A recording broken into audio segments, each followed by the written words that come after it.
I've done comedy for a while. I've done a lot of different shows. They're not, they're not as all exciting as the Tonight Show. I did one in a prison once, like in it, like all the way in it. Like we went to them. Like I didn't like meet them out, So we go in. Let's say you guys are the inmates. So I'm sitting here. I'm like doing my dumb jokes. None of it works. Every joke I have involves being outside in the past 30 years. Like. I'm like, traffic's crazy. You guys remember, people remember traffic here, right? So I'm doing my dumb jokes, and then an inmate gets up and starts walking towards me. I'm like, oh boy, here we go. Like he's gonna use me to break out. And I don't want to point at him, but no one's like looking, but I am using hand gestures. I'm like, what do you guys do on this side of the room? Should he be walking up like that? Turns out the bathrooms are behind me. He's a good guy. I judged him on what he was wearing and where we were at. It was my fault. So I'm like against a brick wall, and it's like goes like halfway up, and then the urinals are like all behind here. So then he comes to use the bathroom, and then he comes to the urinal right behind me. So then it's just me and him just looking at everybody, and he peed. He peed without even it was the most confidence I've ever seen in my entire life. I thought, whatever you think this guy did it, all right? That's not, an innocent man doesn't pee like that. That's a guilty, I'm not getting out. I took social media off my phone. I don't, it's too much, like you walk around and just look at it all day. Facebook, they did a good job. It's a real good company. And Facebook's just too much. It's either everybody's best or worst days of their life. Like you're either like, I'm getting married or my house is on fire. No one's like, today's normal. Nothing happened. I have no strong opinions about anything. My wife gets mad because she was like, you don't like any of my photos on Facebook. And it's like, is this not enough? Like us just being married and living together? It's like, how much, and I did like it. When we took it, I said, I liked that photo. Like I told you that. I'm in the photo. There's not much more than I can do in this photo's life.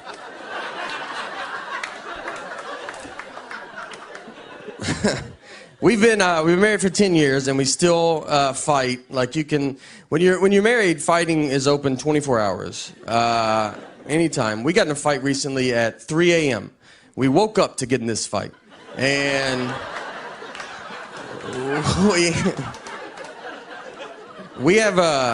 live in Nashville, and we have a dog that freaks out when it thunders. So it was like thundering. So we have sedatives to give her, because there's only so many times you can tell a dog it's just thunder before you're like, just take this. Hope this works. I'm not going to hold you through it, So I wake up, and I had asked my wife. I was like, hey, where are the sedatives at? And she was like, they're at the top of the cabinet. So I go get them. When I get them, I looked at the bottle, and the bottle said they were expired.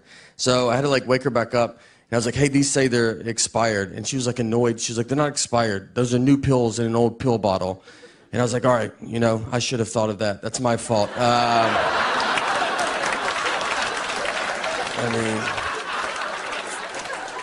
People come to our house all the time, and they get milk, and they're like, is this milk expired? And I have to go, that's new milk in an old milk jug. Are you the stupidest person I've ever met in my life? How could you not figure that out? That's basically what I told her. It wasn't as fun as that, but that was the gist. And instead of just saying, you're right, that's a logical statement, she dives all in and tells me it doesn't matter because dog medicine can't even expire. Which she's never even heard a rumor about that. She doesn't know that. We don't know any dog medicine people. I know who she knows. And we don't know one dog medicine maker that's texting her, let me tell you a little secret about dog medicine. We've invented medicine that can't expire. All right, thank you guys so much. My wife's always around, too. I feel always near, especially about home. It's like I married a cat that I'm like, you just always on me. If I go to the bathroom, she's like, I'm going to paint the bathroom door while you're in there. I'm like, you couldn't do it later? No, I had all the time to do it. I thought I'd wait till you went in. And that's when I was going to start. If I eat something she doesn't approve of, it pops up, man. I mean, I'll try to sneak it. I could eat an Oreo cookie in the attic at 3 a.m. and I would bet my life a light would cut on and she'd be like, what are you doing up here? And if I questioned it, it was like, what are you doing up here? She's like, I'm always up here. This is when I do my attic stuff. We go in, we ordered our food at McDonald's, and we sit down at our table. And then Lewis went to the bathroom. He left me alone with his food. So I was like, you know what? I'm going to play a prank on him. So I grabbed his hamburger, I unwrapped it, I took a bite of it, and I wrapped it back up and put it back on his tray. That's my big prank, right? Like when he comes back from the bathroom, I'll be like, dude, did they just eat your burger?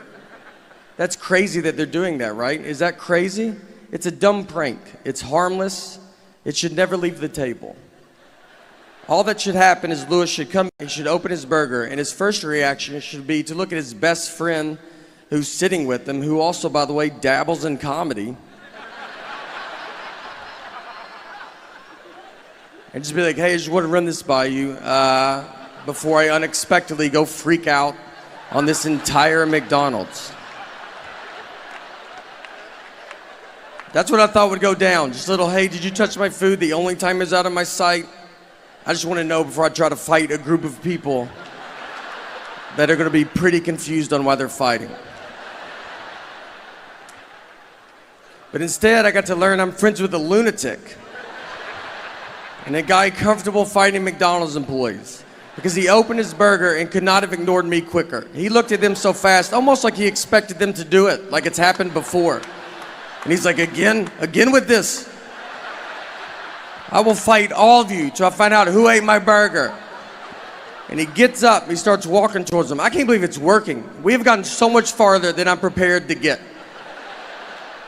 So I just grabbed him. I go, dude, I ate it. Like, why would you not look at me once to see if I did this?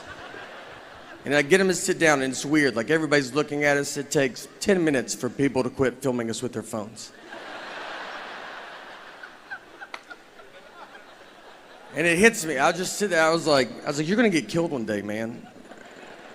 I was like, let's pretend I'm not here. Let's pretend that someone did eat your burger that worked at this McDonald's. You're just gonna go blindly fight him. Not even try to size him up, see what he looks like. Do you really think you could beat up a guy that is apparently pretty confident in himself, that he's making burgers, he's then eating them, and then he's wrapping them up and just sending them out to whoever? You don't think that guy's probably the greatest fighter of all time? I think you're gonna walk to the McDonald's counter and be like, who ate my burger? And all the McDonald's employees are gonna part ways. They know exactly who you're talking about. And in the very back, you see a guy cracking his neck. He's got his fist in the fryer. Doesn't even know it. Just warming his hands up. All right, that's it for me. Thank you guys for letting me come out, honestly. I appreciate it. I went to a McDonald's drive-thru and my window did not roll down. That's the universe saying, give it a rest. And I fought through it. It's embarrassing because they can tell, because I had to pull, because I got to open my door.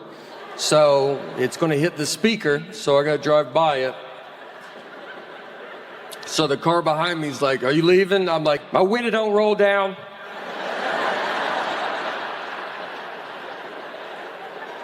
And I got to open the door. Now the speaker's by the gas tank. So I got to yell my order out. Now that guy hears it. And then I look at McDonald's screen, well, they got it all on the board. Just let the neighborhood know what I'm ordering.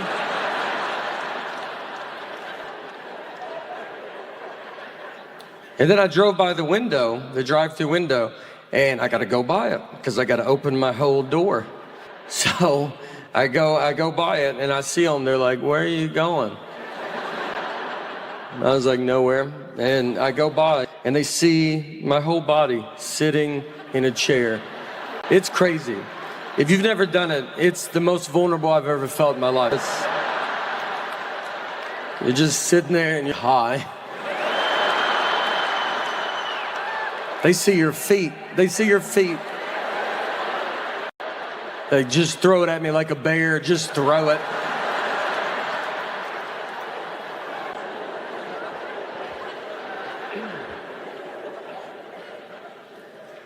Thank you, everybody. It was unbelievable. All right, I don't know. 1979, and the reason I say that because if you are my age or just right around my age, very like maybe 78 to 80, you might realize, or maybe you don't know, I've never been called a millennial or Generation X. I've never even really heard any of those terms growing up. And now you hear them all the time. So I looked it up to try to see, I was like, what am I? And I'm technically nothing. I'm on a cusp. I'm a generation gap. And what we are called, Zennials, or we're called the Oregon Trail generation, or we are called, my favorite name is the lucky ones. And it's true, we're very lucky. We actually grew up in two different worlds. When I was a kid, I grew up like it was the 50s. Like you would go out and your parents just didn't know where you were. We went to school and played Oregon Trail on a computer at school. No one had a computer at home. It's like, what are you, a zillionaire? Like, I mean, you could. But then in high school, I had AOL.